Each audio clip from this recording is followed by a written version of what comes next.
आशुतोष जी, मैं आ रही हूँ आपके पास। बड़ी खबर इस वक्त ये आ रही है, अरविंद केजरीवाल थोड़ी देर में तिहाड़ जेल से रिहा होने वाले हैं और केजरीवाल की रिहाई के बाद वो सीधे अपने घर नहीं जाएंगे। इसमें तब्दीली हुई है, चांदगी राम अखाड़ा जाएंगे अरविंद केजरीवाल।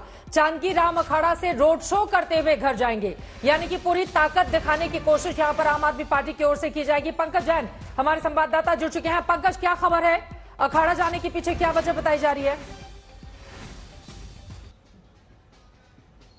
देखिए, बताया ये जा रहा है कि एक रोड शो प्लान किया गया है जो अरविंद केजरीवाल के घर से महज 100 से 150 मीटर की दूरी पर। और यहाँ आप देखिए, तमाम समर्थक जो कुछ देर पहले ढोल धमाकों पर नाच रहे थे, अब वो पैदल रवाना हो गए हैं। यहाँ से कुछ ही दूरी पर चित्रा, ये चांदगी राम अखाड़ा का ट्रैफिक सिग्नल है और वहां से अरविंद केजरीवाल का काफिला धीरे धीरे घर की तरफ रवाना होगा। पार्टी के नेता समेत तमाम ये जो समर्थकों का हुजूम इस वक्त आप देख रही हैं, 6 फ्लैग स्टाफ रोड के आसपास ये तमाम समर्थक वहां पे अरविंद केजरीवाल का इंतजार करेंगे और ढोल धमाकों के साथ ये तमाम समर्थक यहां से रवाना हो गए हैं चांदगी राम अखाड़े की तरफ। तो यहां पर एक घोषणा की गई कि तमाम समर्थक वहां पहुंचे और उसके बाद वहां पर अरविंद केजरीवाल का इन ढोल धमाकों के बीच स्वागत करने की तैयारी की जा रही है। चित्रा, बिल्कुल, मुख्यमंत्री के तौर पर वो दफ्तर नहीं जा सकते, लेकिन अपने घर जाने के पहले फिलहाल एक अखाड़े के जरिए पहले ताकत दिखाने की कोशिश आम आदमी पार्टी की ओर से होगी। इसी वजह से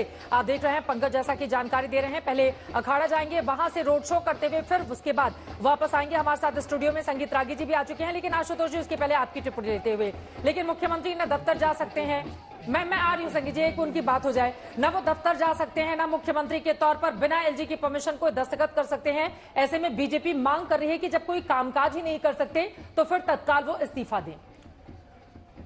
देखिए, सुप्रीम कोर्ट ने जो शर्त लगाई है वो तो अरविंद केजरीवाल को मानना पड़ेगा, इसमें कोई दो राय नहीं है। और साफ तौर पर कहा है कि आप दस्तखत भी नहीं कर सकते और दफ्तर भी नहीं जा सकते। तो एक तरीके से लेम डक चीफ मिनिस्टर हैं। अब ये उनके विवेक पर है कि इस्तीफा देते हैं, इस्तीफा नहीं देते। लेकिन मेरा एक दूसरा सवाल जी, मेरा सवाल यह है कि जब कॉन्स्टिट्यूशनल ब्रेकडाउन आज की तारीख में दिल्ली में स्पष्ट है, और अभी से नहीं, जिस दिन से अरविंद केजरीवाल ने अपने पद से इस्तीफा नहीं दिया और उन्होंने कहा कि मैं जेल से सरकार चलाऊंगा, उस दिन कॉन्स्टिट्यूशनल ब्रेकडाउन हो गया था। और अगर उस दिन कॉन्स्टिट्यूशनल ब्रेकडाउन हो रहा था तो अभी तक केंद्र की सरकार क्या कर रही थी? लेफ्टिनेंट गवर्नर ने क्यों नहीं रिपोर्ट गृह मंत्रालय को भेजा? गृह मंत्रालय ने क्यों नहीं उसको उस पर कार्रवाई करने की कोशिश की? तो ये जो ग्रैंड स्टैंडिंग दोनों तरफ से हो रही है, अरविंद केजरीवाल अपने पद से इस्तीफा नहीं देंगे, वो जेल में रहकर सरकार चलाएंगे। केंद्र की सरकार जो है वो उनकी सरकार को बर्खास्त नहीं करेगी, जबकि बर्खास्त करने का क्लासिक केस बना हुआ है। तो इस पर किसको दोष दिया जाए, किसको दोष न देना जाए? दोनों तरफ से संविधान की खुलेआम धज्जियां उड़ाई जा रही हैं और यह आने वाले लंबे समय तक याद किया जाएगा कि कैसे एक मुख्यमंत्री जेल से सरकार चला रहे थे और सरकार केंद्र की बैठी हुई सब कुछ देख रही थी। बोलिए संगीत रागी जी। बीच में तो खबरें भी आई थी, बीजेपी के तमाम विधायकों ने लिखित में दिया था राष्ट्रपति जी को। देखिए, लेकिन पहले इन तस्वीरों पर आपकी टिप्पणी है, जो ढोल नगाड़े बज रहे हैं। देखिए, बहुत महत्वपूर्ण विषय है। मुझे लगता है कि एक फिल्म आई थी, ये तो होना ही था।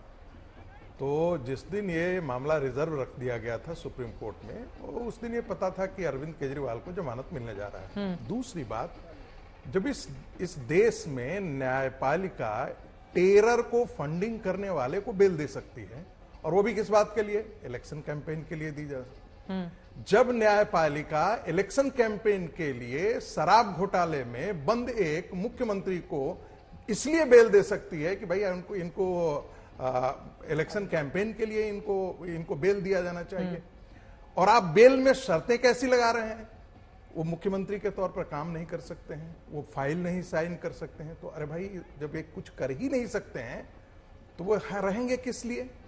सुप्रीम कोर्ट की ये जो टिप्पणी है, ये बड़ा आसान हो जाता है। कई बार तो मेरा मन करता है कि सुप्रीम कोर्ट पर टिप्पणी आदमी इसलिए नहीं करता है, इसलिए नहीं करता है कि सुप्रीम कोर्ट के प्रति लोगों का बड़ा विश्वास है या सुप्रीम कोर्ट के प्रति लोगों के मन में बड़ी श्रद्धा है। सुप्रीम कोर्ट में वैसे ही डर है सुप्रीम कोर्ट के जजों के प्रति जैसे एक पुलिस आदमी से डरता है और अंदर पहले भाग जाया करता था। डर इस बात का है कि यदि हमने कुछ बोल दिया तो कल जाकर के कंटेम्प्ट का आपको नोटिस आएगा और आप झेलते रहिए। नहीं, मैं इसलिए नहीं बोल रहा हूं ना, मैं कह रहा हूं, मैं इसलिए नहीं बोल रहा हूं। नहीं तो ये बोलने की ये पूरी यहां पर होनी चाहिए। आप टिप्पणी कोई कर देते हैं। प्रावधान नहीं है ना ऐसा। अगर प्रावधान रहता कि उनको नहीं मिल सकती है जमानत, मैं अगर प्रावधान रहता कि वो जाकर नहीं इस तरह से कैंपेनिंग कर सकते हैं। एक चीज कहा जाता है, सुप्रीम कोर्ट इज सुप्रीम। जिस इंजीनियर रशीद का आप एग्जाम्पल दे रहे हैं उसको जनता ने चुना है ना बारामूला की, वो भी एक पूर्व मुख्यमंत्री को हरा कर चुने गए, तो फिर आप कैसे इनकार कर सकते हैं? एक मिनट, मैं क्या कह रहा हूं, कल एक डकैत, एक अंदाजा लगाइए, एक डकैत जो है, एक मर्डरर जो है चुनाव जीत करके आ जाता है, जब तक सजाया हफ्ता नहीं होता है तब तक तो वो मर्डरर है नहीं। एक डकैत जो है वो पकड़ा जाता है, बेल पर आ जाता है, जब तक उसका प्रूफ नहीं हो जाता तब तक तो उसका कोई अपराध है नहीं। उस डकैत को, उस अपराधी को क्या आप बेल दे देते हैं? एक बात। दूसरी बात और एक जिक्र करना चाहता हूं आपके दर्शकों के लिए, जितनी बार पिछले 6 महीनों में अरविंद केजरीवाल के लिए सुप्रीम कोर्ट खुला है, इस देश की आम जनता के लिए क्या उतनी ही बार सुप्रीम कोर्ट के दरवाजे अब आप तो खुलेंगे? मतलब सुप्रीम कोर्ट को लेकर ये इनका अपना व्यक्तिगत मामला है। सुप्रीम कोर्ट से इनकी कोई खास खुंदक है या न्यायपालिका से कोई खास खुंदक नहीं? आप मुझे बोले, मेरे कोई खुंदक मुझे बोलने दीजिए संगीत। मैं तो संस्थाओं को लेकर के बात कर रहा हूं कि कल जाकर के जैसे आप विधायिका के बारे में बात करते हैं, ऐसा तो है कि पहले नहीं मिलता रहा है, कई नेताओं को इस तरह से। एक बात समझ लीजिए कि जब चंद्रचूड़ जी प्रधानमंत्री की तस्वीर आएगी तो लोग जुडिशरी पे कमेंट करेंगे। इसके लिए जुडिशरी खुद जिम्मेदार है, उनको समझना चाहिए। महत्वपूर्ण सवाल क्या है, क्या संगीत रागी या भारतीय जनता पार्टी पूरे संविधान को सिर के बल खड़ा कर देना चाहते हैं? अरे भाई, भारत का संविधान, भारत का जुरिस्प्रूडेंस, भारत की कानून व्यवस्था ये मानती है कि जब तक कि वो गुनाहगार साबित नहीं होती अदालत के दर तब तक वो निर्दोष है। आप डकैत हो, चोरी हो, मर्डरर हो, कुछ भी हो, यह भी देखने में आया कि 10 जिसको फांसी की सजा हुई है उसी को सुप्रीम कोर्ट से बाइज्जत बरी किया गया 10-10 साल, 12-12 साल के बाद। तो कृपया करके भारत के संविधान के साथ खिलवाड़ मत करिए, उसके जुरिस्प्रूडेंस खिलवाड़ मत करिए। अगर अरविंद एक यदि 20 साल तक कोई बिना कन्विक्ट किए हुए यदि जेल में बंद हो रहा है तो गलत है। उसके लिए जिम्मेदार कौन है? उसके लिए जुडिशियल 4 करोड़ जो है वो केस आज सुप्रीम कोर्ट के सामने और न्यायपालिका, उसके लिए कौन जिम्मेदार है? रागी जी, इस पर फिर कभी लंबी चौड़ी बहस कर लेंगे हम आपके साथ। मेरा सवाल है कि कृपया करिए, भगवान के लिए, संविधान के लिए, इस देश के लिए, लोकतंत्र के लिए, भारत के संविधान को सिर के बल मत खड़ा करिए। वैसे मैं जानता हूं कि आरएसएस के प्रमुख के सुदर्शन ने 10 मार्च 2000 को कहा था, अगर आप उस दिशा पर बढ़ना चाहते तो बढ़िया। अरे भाई, इसमें आरएसएस, भाई आप बिल्कुल वही बात कह रहे हैं। आरएसएस क्या है? आप संविधान को, भारत के संविधान को आप सिर के बल खड़ा कर देना चाहते हैं। इसमें कौन सा सिर के बल खड़ा होने बात है? देश का कानून यह कहता है कि बेल नियम है। नहीं, कल जाकर के को डिसमिस कर दिया जाता तो यही आप स्टूडियो में हल्ला मचा रहे होते कि अरे नरेंद्र मोदी तो अमित शाह तानाशाह हो गए हैं।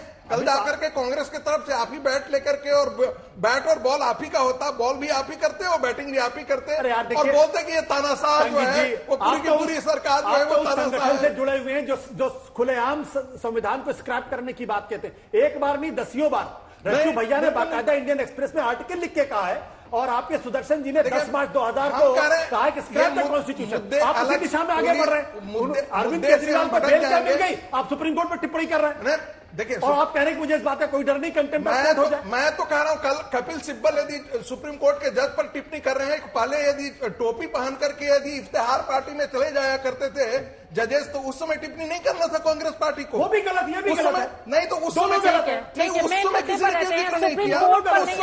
अरविंद केजरीवाल को लेकर चर्चा हो रही है, सुप्रीम कोर्ट पर नहीं, अरविंद केजरीवाल पर चर्चा हो रही है। लेकिन संगीत रागी जी, हमने देखा है जो आरोप भी आम आदमी पार्टी की ओर से लगाया जा रहा है कि राजनीतिक साजिश के तहत कई बार नेताओं को फंसाने की कोशिश की जाती है। बड़ी न्यायपालिका अभी लेकिन न्यायपालिका पर तो नहीं बहस हो रही है ना। 10 सेकंड बहुत न्यायपालिका के सैक्रोसेंटी के बारे में बात की जाती है। बहुत एक आदमी को, राज्यसभा के आदमी को, पॉलिटिकल पार्टी को जज बना दिया, पॉलिटिकल पार्टी के नेता को जज बनाते हैं, फिर राज्यसभा देते हैं, फिर जज बनाते हैं, फिर राज्यसभा देते हैं।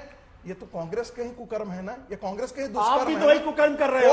कोई नहीं किया। आपने किसको राज्यसभा भेजा? अरे भाई, किसको राज्यसभा भेजा आपने? अरे भाई, मैं तो कह रहा हूं गवर्नर बनाया। आप पूरा का पूरा लिस्ट आप निकाल लीजिए, आप लिस्ट निकाल लीजिए। कर रहे हो 3-3, 4-4 जजों को नीचे सुप्रीम कोर्ट पे नहीं, सुप्रीम कोर्ट पे कल हमने डिबेट कर ली है। अरविंद केजरीवाल पर वापस आ जाते हैं। इस बात का डर है क्या संगीत रागी जी, अब हरियाणा में चुनाव है तो अरविंद केजरीवाल पूरा दमखम दिखाएंगे तो फिर बीजेपी के लिए मुश्किल होगी, कांग्रेस के लिए घटा होगा, इससे कांग्रेस को ज्यादा घटा होगा।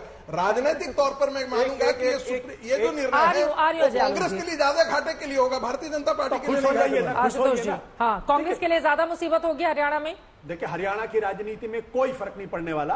पिछली बार जब आम आदमी पार्टी ने चुनाव लड़ा था तो 48 सीटों पर लड़े थे, 0.46% वोट मिला था। 0.46%। नोटा का था 0.51%। गुजरात में आज की तारीख में जो हरियाणा की पॉलिटिक्स से चुनाव है वो कांग्रेस पार्टी और बीजेपी के बीच में स्ट्रेट फाइट है। यहां तक कि जेजेपी और जो लोकदल इंडियन नेशनल लोकदल है उसका भी अस्तित्व कोई बहुत इंपॉर्टेंट नहीं होने वाला। लेकिन इस जश्न में हरियाणा से बड़ी तादाद में कार्यकर्ता आए हुए हैं और अभी आपने सुना भी एक कार्यकर्ता ने कहा हम जीत गए हरियाणा। राजनीतिक पार्टी, राजनीतिक कार्यकर्ता है तो उनका अधिकार, उस पर हम कैसे टिप्पणी कर सकते हैं कि आए या ना आए। लेकिन अगर आपने मुझसे सवाल पूछा हरियाणा में कोई नहीं, वो बड़े जोश में है ना, एक मतलब जोश आ गया है बिल्कुल कि उनका नेता बाहर आ गया। निश्चित तौर पर उनके सबसे बड़े नेता जेल से बाहर आए तो उनके लिए खुशी का मौका है निश्चित तौर पर। लेकिन आम आदमी पार्टी को भी समझना चाहिए कि अभी सिर्फ राहत मिली है, फैसला अंतिम नहीं आया है। अभी इस केस के मामले में सुप्रीम कोर्ट का या अदालत का अंतिम फैसला नहीं आया। बेगुनाही साबित नहीं हुई। अजय आलोक जी की टिप्पणी हो जाए। प्रियंका जी, मैं आ रही हूँ आपके पास। अजय आलोक आशुतोष जी बोलिए। मैं आशुतोष जी से पूछना चाहता हूँ जी कि भाई, मैं आशुतोष जी से पूछना चाहता हूँ कि संगीत राजनी के लिए तो बरहुल इस्लाम का उदाहरण दे रहे थे वो, जिसको कांग्रेस पार्टी ने बकायदा अपना सिंबल देके भेजा। आपने कहा आपने भी भेजा, किसको भारतीय जनता पार्टी ने भेजा अपने सिंबल पे, जरा बताइए तो। आप लोग ना पिक एंड चूज करते हैं धर्म के नाम पे। रंगनाथ मिश्रा का नाम भूल गए आप। कांग्रेस पार्टी ने उनको भी भेजा। बताइए नहीं, पिक एंड चूज नहीं, आपने बोला। मैं आपको बता रहा हूँ, भेजा मैं आपको बता रहा हूँ। नहीं, राज्यसभा भेजा अपने सिंबल पे, एमएलए से लेकर करवा के भेजा। क्यों आप बताइए भारतीय जनता पार्टी ने किसको भेजा? छागला को नहीं किया। झूठ बोलते हैं। एमसी छागला को भी तो कांग्रेस पार्टी ने क्यों नहीं लिया? नहीं, आप धर्म के आधार पर रंगनाथ मिश्रा तो कांग्रेस के पपेट थे। रंगनाथ मिश्रा तो कांग्रेस के लिए काम किए। आपने रंगनाथ मिश्रा का नाम नहीं लिया ना, आपने इस्लाम का नाम लिया ना। छागला के भी बारे में बात कर रहे हैं। आशुतोष जी वो पूछ रहे हैं किसके सिंबल पर, बीजेपी के सिंबल पर किसको भेजा, वो बार बार पूछ रहे हैं। मैं कह रहा हूं सिंबल भेजा नहीं भेजा इंपॉर्टेंट नहीं, इंपॉर्टेंट ये क्यों नहीं इंपॉर्टेंट है? एक मिनट यार, अब मुझे बोलने दीजिए। अरुण जेटली ने इंपॉर्टेंट है, कैसे नहीं इंपॉर्टेंट है? क्या बोला था? धर्म की बात है, इंपॉर्टेंट कैसे नहीं? सर अजय जी, कांग्रेस ने अपने सिंबल पे भेजा था। अरे अजय जी, मैं आपको जवाब दे रहा हूं, आप सुन लीजिए मेरी बात, सुन लीजिए, काहे नाराज मत होइए, हम आप एक ही बात कर रहे हैं। 1 अक्टूबर 2011 को अरुण जेटली ने क्या बोला था कि 2 तरीके के जज होते हैं, एक वो जज होते हैं जो कानून को जानते हैं, दूसरे वो जज होते हैं जो कानून मंत्री को जानते हैं। उन्होंने कहा कि रिटायरमेंट के पहले जजेस जो है वो पोस्ट रिटायरमेंट जॉब्स के लिए काम करते हैं। अब ये जो टिप्पणी है, ये टिप्पणी कांग्रेस के जमाने में भी सही थी, ये टिप्पणी आज भी सही है।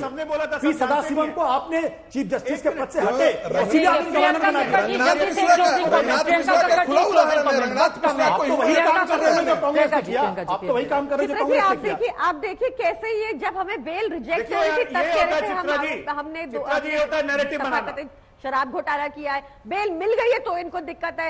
ये सीबीआई ईडी से क्यों नहीं सवाल पूछे जाने चाहिए और अमित शाह जी का क्यों इस्तीफा नहीं मांगा? अरे आपका पड़ा हुआ मैडम, आपको जाना है क्या सीबीआई ईडी ने इशारे पे काम नहीं किया?